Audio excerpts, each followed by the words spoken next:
Hello mga sis mo kuys! So I celebrated my 30th birthday here at Escala Hotel Tagaytay.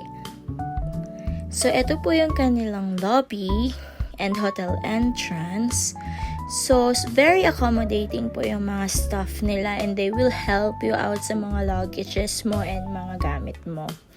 Here mo din makikita yung kanilang mga receptionist para makapag-check-in ka.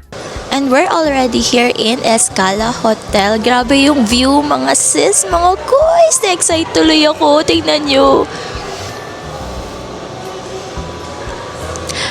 Oh. So we booked a deluxe room. So this is good for 3. So ito agad yung makikita mo. Meron dyang cabinet.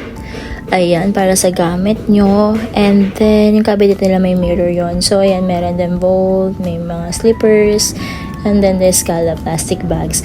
And ito agad yung sa kanilang CR.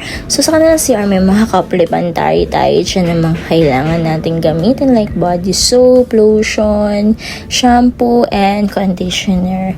Ito naman yung kanilang shower area.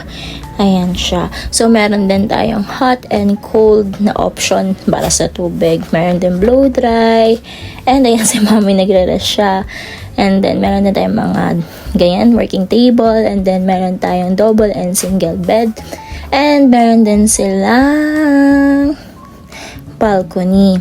So, dito, mga sis, mga kuys, ang ganda ng view. Sobrang cozy. Pwede ka mag-coffee. Makikita mo yung poolside nila, yung infinity pool nila. And then, makikita mo yung view ng Taal volcano natin sa Tagaytay. So, super lamig na nagpunta kami dyan. And kaya, ang ganda-ganda ng vibes. And may mga complimentary din sila dyan. So, if you wanna try the experience dito sa Escala, nabook ko lang to sa Agoda app. Yun lang, take care!